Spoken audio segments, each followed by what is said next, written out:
Hello friends, आपका स्वागत है सिविलियन क्लासेस में। तो आज हम बात करेंगे इरिगेशन इंजीनियरिंग के बारे में, है ना। तो प्यारे बच्चों, इरिगेशन में हम लोग पढ़ रहे थे इन्वेस्टिगेशन एंड रिजर्वायर प्लानिंग, है कि नहीं। तो प्यारे बच्चों, इसमें हम नया टॉपिक स्टार्ट करने जा रहे हैं जिसका नाम है एरिया एलिवेशन या area capacity curve. Area elevation भी कहते हैं इसको और एरिया कैपेसिटी कर्व भी कहते हैं। तो पहले बच्चों, पहले आप ये समझ लीजिए कि एरिया एलिवेशन और एरिया कैपेसिटी कर्व हम पढ़ते क्यों है ना। देखिए प्यारे बच्चों, हमने आपको बताया था पिछले लेक्चर में, हमने बताया था कंट्रोल लेवल, ये आपका था, है ना, ये आपका था। बहुत सारे लेवल के बारे में हमने बात किया था, HFL level, high flood level, FRL, full reservoir level, तो सब कुछ हमने बताया था। LWL लोएस्ट वाटर लेवल, तो सारे लेवल के बारे में हमने चर्चा किया था। तो ये लेवल कैसे डिसाइड किया जाता है, किस लेवल को लोएस्ट वाटर लेवल कहा जाए, किस लेवल को फुल टैंक लेवल कहा जाए, किस लेवल को हाई फ्लड लेवल कहा जाए, किस लेवल को टॉप बंड लेवल कहा जाए, उन सब बातों को डिसाइड करने के लिए हम लोग पढ़ते हैं एरिया एलिवेशन कर्व, जिसको हम लोग एरिया कैपेसिटी कर्व भी कहते हैं। प्यारे बच्चों, इस कर्व में क्या होता है, एक ही ग्राफ में, एक ही पेपर पे दो ग्राफ खींचा जाता है। एक का नाम होता है एरिया कर्व और दूसरा का नाम आपका होता है कैपेसिटी कर्व। जिसमें प्यारे बच्चों, जो पहला आपका जो एक्स एक्सिस पे जो होता है वो वॉल्यूम होता है। एक्स एक्सिस पे क्या होता है, वॉल्यूम होता है, एंड बाई एक्सिस पे एलिवेशन होता है। बाई एक्सिस पे क्या होता है प्यारे बच्चों, एलिवेशन होता है। बाई एक्सिस पे एलिवेशन होता है, वाई एक्सिस पे क्या होता है, एलिवेशन। तो प्यारे बच्चों, हमने क्या बोला कि ऐसा कर्व है जिसमें एक ही कर्व में दो कर्व को ड्रॉ किया गया, मतलब एक ही कर्व में दो कर्व को ड्रॉ किया गया है, जिसमें एक का नाम होता है एरिया कर्व और दूसरे का नाम होता है कैपेसिटी कर्व। इसमें देखिए प्यारे बच्चों, वॉल्यूम है हेक्टेयर मीटर में, एलिवेशन है, और एरिया देखिए प्यारे बच्चों इस तरह से घट रहा है। चलिए, तो हमने क्या बोला कि एरिया कैपेसिटी कर्व का हम लोग यूज करते हैं डिफरेंट लेवल को फिक्स करने के लिए, डिफरेंट लेवल को फिक्स करने के लिए कि लोएस्ट वाटर लेवल का लेवल कहां पे होना चाहिए, फुल रिजर्वायर लेवल का कहां होना चाहिए, टॉप बंड लेवल का कहां पे होना चाहिए, हाई फ्लड लेवल का रेंज कहां पे होना चाहिए, उसको डिसाइड करते हैं area elevation, area capacity curve से। चलिए प्यारे बच्चों, हम लोग देखते हैं area capacity curve is a curve in which two curves are plotted in one figure. प्यारे बच्चों, एरिया कैपेसिटी कर्व ऐसा कर्व है जिसमें एक ही फिगर में दो कर्व को प्लॉट किया जाता है। Having area in hectare of water split plotted on x axis. देखिए प्यारे बच्चों, मान लेते हैं आपका, मान लीजिए इधर मान लीजिए वाटर है प्यारे बच्चों, इधर वाटर है, इधर आपका वाटर है। कितना एरिया में वाटर स्प्लिट है, कितना एरिया में वाटर आपको स्प्लिट है, उसको हम एक्स एक्सिस में ड्रॉ कर लिए, उसको हम किसमें, एक्स एक्सिस में ड्रॉ कर लिए। बस ये याद रखिएगा प्यारे बच्चों, एक्स एक्सिस में जो आपका एरिया है वो पहले इधर से राइट साइड से जीरो स्टार्ट होता है, 0 1 2 3 4 5 पे, ठीक है ना। इधर से देखिए, इधर से स्टार्ट हो, ना कि इधर से स्टार्ट हो रहा है, ठीक है ना। And reservoir elevation on by axis. अब देखिए, जो एलिवेशन आप जो देख रहे हैं ना, 1 मीटर 2 मीटर 5 मीटर 50 मीटर, तो एलिवेशन को हम लोग बाई एक्सिस पे ड्रॉ कर लिए।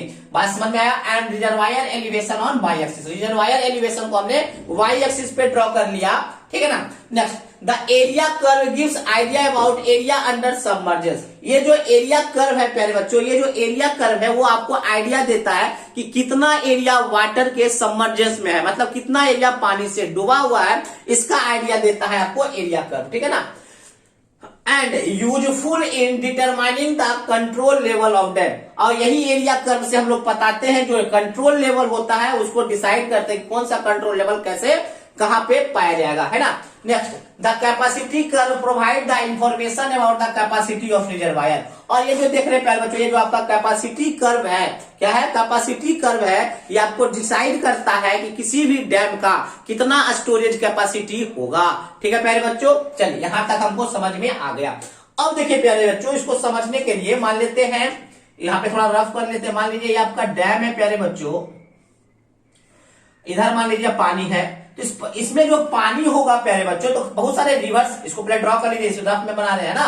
तो देखिए प्यारे बच्चों, बहुत सारा पानी इसमें रिवर में आता होगा, तो रिवर का जितना भी ट्राइब्यूटरीज है, कितना एरिया से पानी आ रहा है, उसको कैलकुलेट करने के लिए हम लोग प्लानिमीटर का यूज करते हैं। किसका यूज करते हैं, प्लानिमीटर। आपको पढ़े होंगे सर्वेइंग थर्ड सेमेस्टर में मतलब कंटूर वाले चैप्टर में, हाँ कंटूर वाले ही चैप्टर में होगा प्लैनीमीटर, कि कंटूर के एरिया को कैसे हम प्लैनीमीटर से हम निकालते हैं। तो यही बात लिखा हुआ है प्यारे बच्चों, फ्रॉम द कंटूर मैप, मतलब कंटूर मैप के सहारे रिजर्वायर एरिया, जितने भी पानी के एरिया आ रहे ना, नदी से आ रहा है, उसके ट्राइब्यूटरी शाखा से आ रहा है, तो जितने भी रिजर्वायर एरिया है जो जिसपे पानी का स्पीड है ना, किसी भी लेवल पे at the any elevation directly determined by measuring area of the contour with the help of planimeter. Planimeter से कितना एरिया में वाटर स्पीड है वो हम निकाल लेते हैं। द कैपेसिटी में be determined by taking contour area at equal interval. अब देखिए प्यारे बच्चों, अब हम कैसे पता करेंगे कैपेसिटी? तो कैपेसिटी क्या होता है? वॉल्यूम। वॉल्यूम क्या होता है? Area into elevation, area into elevation. Area हमने निकाल चुका था प्लैनीमीटर से, और अलग अलग लेवल का हम क्या ले लेंगे, हाइट ले लेंगे तो निकल जाएगा वाटर वॉल्यूम। तो ये हम मेरा था प्यारे बच्चों एरिया एलिवेशन, या हमको इसको क्या कहते हैं, एरिया कैपेसिटी कर्व। अब देखिए प्यारे बच्चों इसमें क्या लिखा था, कैपेसिटी में be determined by taking contour area at equal interval and summing of the following methods. देखिए प्यारे बच्चों, बहुत सारे एरिया से पानी आ रहा होगा। मान लीजिए प्यारे बच्चों ये आपका मेन रिवर है, एक इसका ट्राइब्यूटरीज इधर होगा, ट्राइब्यूटरीज इधर होगा, बहुत सारे एरिया से आ रहा होगा। तो सारे एरिया को क्या कर लेना है, सारे एरिया को निकाल लेना है, किसके मदद से, प्लैनीमीटर के मदद से, और सारे को सम कर लेना है। और जोड़ने का बहुत सारा तरीका है प्यारे बच्चों, एक है आपका कोन मेथड और दूसरा है आपका ट्रेपेजॉइडल मेथड। तो हम देखेंगे प्यारे बच्चों कोन मेथड का फॉर्मूला क्या है और ट्रेपेजॉइडल मेथड का फॉर्मूला क्या है सारे एरिया को सम करने का। तो पहले आप इसको नोट डाउन कर लीजिए।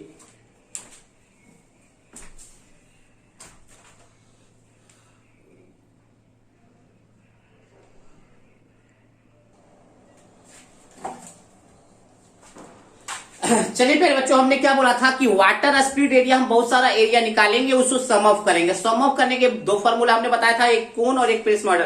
तो पहले बच्चों कोन फॉर्मूला आपको नहीं पढ़ना है, तो हम लोग सिंपल फॉर्मूला देखेंगे, ट्रेपेजॉइडल फॉर्मूला और प्रिज्मॉइडल फॉर्मूला। ये प्यारे बच्चों ये दोनों जो फॉर्मूला है आप लोग सर्वेइंग से भी वाकिफ होगा।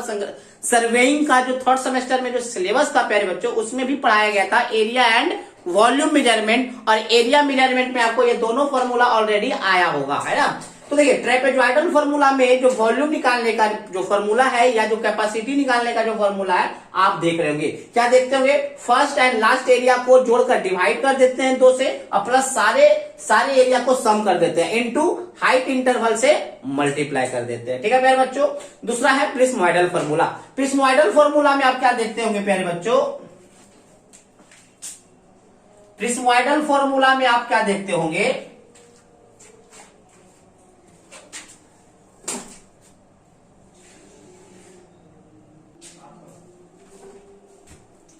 प्रिज्मॉइडल फॉर्मूला क्या है, first area and last area को सबसे पहले जोड़ दीजिएगा, और इवन नंबर ऑफ एरिया को 4 से मल्टीप्लाई कीजिएगा, जबकि ऑड नंबर एरिया को 2 से मल्टीप्लाई कीजिएगा, सारे को जोड़कर h/3 से मल्टीप्लाई कीजिएगा, तो आपका प्रिज्मॉइडल फॉर्मूला के अनुसार क्या निकल जाएगा, volume, that means capacity of reservoir.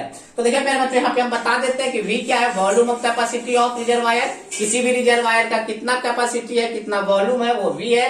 H क्या है, height of interval, and A1 A2 dot dot dot AN क्या है, area of water speed for river या ट्राइब्यूटरीज। किसी भी रिवर या किसी भी ट्राइब्यूटरीज का कितना एरिया वाटर के से बिछा हुआ है, वाटर से घिरा हुआ है, वो आपका A1 A2 है। अब हम देखेंगे प्यारे बच्चों एरिया कैपेसिटी कर्व का यूज क्या है। तो आपको पहले ही पता चल गया होगा प्यारे बच्चों, एरिया कैपेसिटी कर्व का जो यूज है किसी भी रिजर्वायर का वॉल्यूम निकालने में, दैट मीन्स कैपेसिटी निकालने में। दूसरा प्यारे बच्चों किसी भी डैम का कंट्रोल लेवल निकालने में, जैसे कि लोएस्ट वाटर लेवल, जैसे कि टॉप बंड लेवल, जैसे कि हाई फ्लड लेवल, तो सब लेवल को निकालने में इसका यूज होता है। हम ये भी बोल सकते हैं elevation of water at any point can be calculated. Water किस लेवल पे है उसका एलिवेशन भी हम लोग एरिया कैपेसिटी कर्व से निकाल सकते हैं। And last one determining the control level, तो पढ़ चुके। तो ये हमारा प्यारे बच्चों ऑलमोस्ट था एरिया कैपेसिटी ऑफ कर्व। क्या था, एरिया कैपेसिटी ऑफ कर्व। तो पहले आप इसको नोट डाउन कर लीजिए।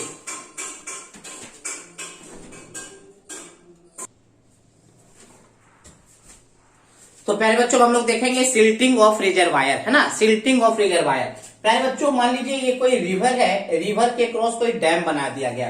तो ये देखिए हमने टॉप व्यू बनाया है, ये आपका फ्रंट व्यू है। मतलब ऊपर से देखेंगे तो आपको ये दिखेगा डैम से, ये आपका रिवर है।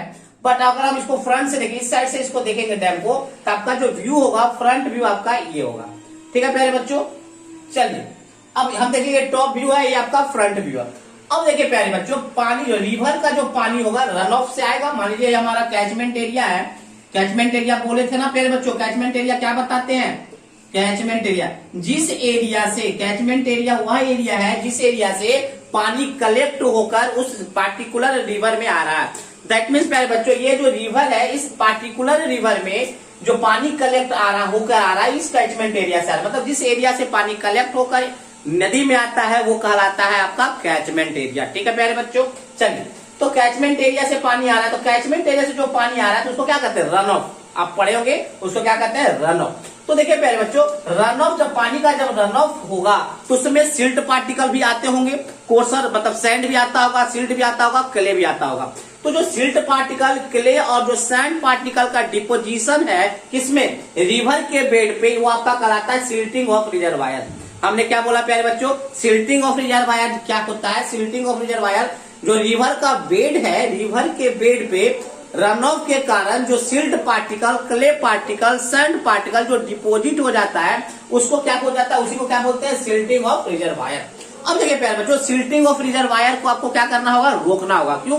मान लीजिए प्यारे बच्चों ज्यादा सिल्ट पार्टिकल आ जाएगा, तो मान लीजिए प्यारे बच्चों ये तो टोटल हाइट ऑफ डैम है, ये टोटल हाइट ऑफ डैम है। अगर सिल्ट पार्टिकल ज्यादा आ जाएगा तो नीचे क्या होगा? ज्यादा सिल्ट पार्टिकल जमा हो जाएगा, ज्यादा सिल्ट पार्टिकल जमा हो जाएगा। अगर ज्यादा सिल्ट पार्टिकल जमा हो जाएगा तो पानी का स्टोरेज कम जाएगा, क्योंकि प्यारे बच्चों जितना पानी स्टोर होना चाहिए था उससे ज्यादा उसमें तो क्या हो गया है? सिल्ट पार्टिकल जमा हो चुका है। तो सिल्टिंग ऑफ रिजर्वायर को आपको रोकना होगा। ठीक है ना, सिल्टिंग ऑफ रिजर्वायर को रोकना होगा। अब देखिए प्यारे बच्चों, जो सिल्ट पार्टिकल होता है, जो भारी वाला पार्टिकल वो पहले सेटल होगा, हल्का वाला जो पार्टिकल है वो बाद में सेटल होगा। और सेटल किसके कारण होता है? तो ग्रेविटी के मदद से होता है। किसके मदद से? ग्रेविटी के मदद से। तो देखिए प्यारे बच्चों, हमने क्या बोला? Silting of reservoir means the deposition of silt and clay. Silting of reservoir का मतलब है क्ले और सिल्ट का डिपोजिशन होना, बैठना। ठीक है ना, this mainly occurs when run of occur. प्यारे बच्चों, सिल्टिंग ऑफ रिजर्वायर ऑकर्स कब करता है? जब आपका रन ऑफ ऑकर्स होता है। जब आपका रन ऑफ होता है तो ही आपका सिल्टिंग प्रोसेस स्टार्ट होता है ना। Run of content smaller soil particle. पानी का जब रन ऑफ होता है प्यारे बच्चों तो उसमें क्या होता है? स्मॉल स्मॉल सॉइल पार्टिकल भी होते हैं, जैसे कि सिल्ट, क्ले, फाइन सैंड, विच में B deposited at the base of the reservoir, जो कि रिजर्वायर के बेस पे डिपोजिट हो जाता है। Which reduces the storage capacity of reservoir. अगर रिजर्वायर के बेस पे अगर ये बैठ जाता है, डिपोजिट हो जाता है, तो स्टोरेज कैपेसिटी को ऑब्वियस बात है कि वो रिड्यूस कर देता है ना। Next, when these particle reaches into the reservoir tries to settle down। जब ही आपका सिल्ट पार्टिकल या जो आपका सॉइल पार्टिकल है वो रिजर्वायर तक पहुंच जाता है, तो अब रिजर्वायर को तो जाएगा नहीं उस साइड, डाउन स्ट्रीम में तो जाएगा नहीं, तो अब क्या होगा? सेटल डाउन होगा due to the action of gravity. Gravity के एक्शन के कारण वो क्या हो जाएगा? सेटल डाउन हो जाएगा। Coarser particle settle first then final particle. Final particle के रिस्पेक्ट में जो आपका कोर्सर पार्टिकल होगा पहले सेटल कर जाएगा। Next, so it is very essential to check silting of dam. इसीलिए इसका स्टोरेज कैपेसिटी घट जाता है, इसीलिए किसी भी डैम का सिल्टिंग ऑफ रिजर्वायर को चेक करना होगा and water store in reservoir, और कितना पानी स्टोर हो रहा है उसको चेक करना पड़ता है। तो प्यारे बच्चों, अब हम लोग देखेंगे फैक्टर अफेक्टिंग द रिजर्वायर।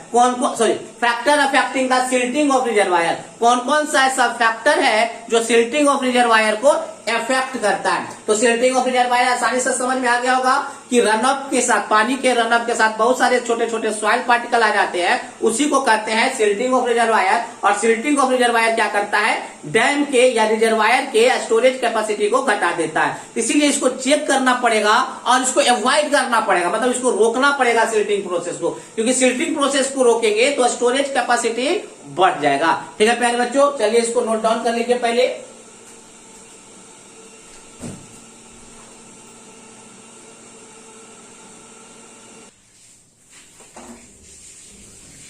चलिए प्यारे बच्चों, हम लोग देखेंगे factor affecting the silting. Silting को कौन कौन सा फैक्टर अफेक्ट करता है उसके बारे में देखेंगे। देखिए प्यारे बच्चों, हमने बोला कि कैचमेंट एरिया क्या होता है। कैचमेंट एरिया वह एरिया होता है जिससे कि पानी, जितना एरिया से पानी आपके रिजर्वायर में आता है, अगर कैचमेंट एरिया प्यारे बच्चों ज्यादा होगा तो आपका सिल्टिंग भी ज्यादा होगा, क्योंकि ज्यादा एरिया से ज्यादा सिल्ट पार्टिकल कैरी होंगे, है ना। तो देखिए प्यारे बच्चों, हमने पहला दिया कैचमेंट एरिया। हमने क्या बोला प्यारे बच्चों, if catchment area is more silting will be more, है ना। जितना ज्यादा कैचमेंट एरिया होगा उतना ही ज्यादा आपका सिल्टिंग होगा। If catchment area is less silting will be less. अगर आपका कैचमेंट एरिया कम होगा तो सिल्टिंग वे कम होगा, है ना। चलिए दूसरा है शेप ऑफ द कैचमेंट। प्यारे बच्चों, जो जिस एरिया से पानी आपके रिजर्वायर तक आ रहा था उसका शेप कैसा है। अगर आपका फैन शेप है, दैट मीन्स आपका फैन कहने का मतलब है पत्ता टाइप का, पान का पत्ता होता है ना, पान के पत्ता टाइप का। मान लीजिए आपका जो कैचमेंट एरिया है प्यारे बच्चों इस प्रकार से है, इस प्रकार से अगर है, मान लीजिए पान के पत्ते जैसा है, तो आप समझ लीजिए कि वो फैन शेप कहलाता है। और अगर फैन शेप का अगर आपका कैचमेंट एरिया है प्यारे बच्चों तो उसका सिल्टिंग ज्यादा होगा। क्यों? कैचमेंट आपका फैन शेप क्या खुला हुआ है, अब खुले हुए में ज्यादा सरफेस एरिया को कवर करेगा, और जितना ज्यादा सरफेस एरिया होगा उतना ज्यादा सिल्टिंग होगा। अगर आपका फर्न शेप कैचमेंट एरिया है, फर्न करने का मतलब है प्यारे बच्चों सिकुड़ा हुआ शेप, तो अगर सिकुड़ा हुआ शेप है तो आपका सिल्टिंग कम होगा। तो देखिए प्यारे बच्चों, यही बात लिखा हुआ है, if catchment area is fan shape silting will be more. अगर आपका कैचमेंट एरिया फैन शेप का है तो सिल्टिंग क्या होगा, ज्यादा होगा। If catchment area is fern shape, area कर दीजिएगा, if catchment area is fern shape silting will be less, तो सिल्टिंग उसमें कम होगा। फर्न शेप वाले में सिल्टिंग कम होता है। Next, slope of the country.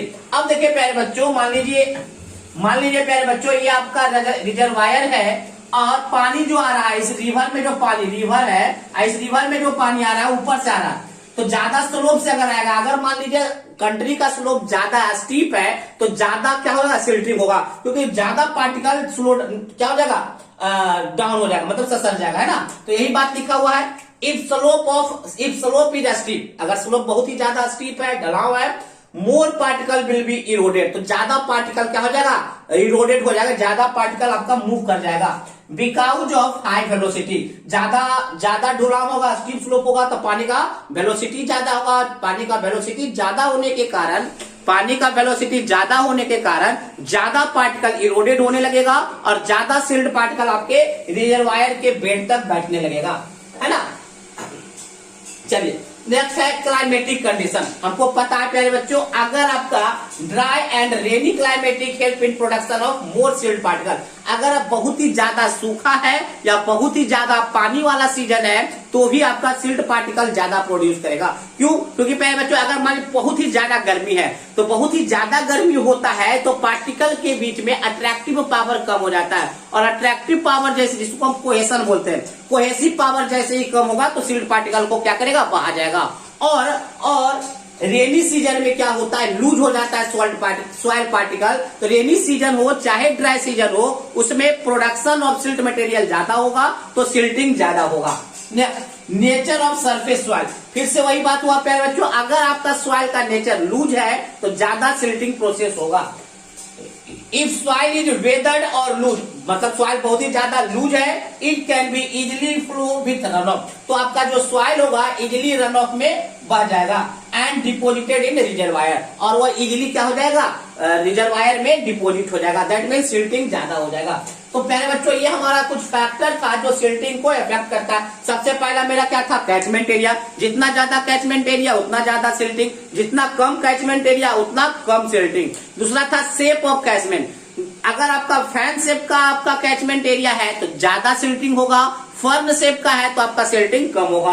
तीसरा स्लोप ऑफ कंट्री, अगर आपका स्लोप कंट्री का ज्यादा है, दैट मीन स्टीप स्लोप है, तो ज्यादा सॉइल पार्टिकल इरोडेड होगा because of high velocity of water, है ना। नेक्स्ट क्लाइमेटिक कंडीशन, हमने क्या बोला, ज्यादा गर्मी वाला सीजन या ज्यादा ठंडा वाला, मतलब बरसात वाला सीजन, दोनों सीजन में ज्यादा सिल्ट पार्टिकल का प्रोडक्शन होगा और ज्यादा सिल्टिंग प्रोसेस होगा। नेक्स्ट आपका नेचर ऑफ सरफेस सॉइल। प्यारे बच्चों, कैचमेंट एरिया का जो सॉइल है उसका नेचर कैसा है? अगर लूज सॉइल है तो ज्यादा सिल्टिंग प्रोसेस होगा।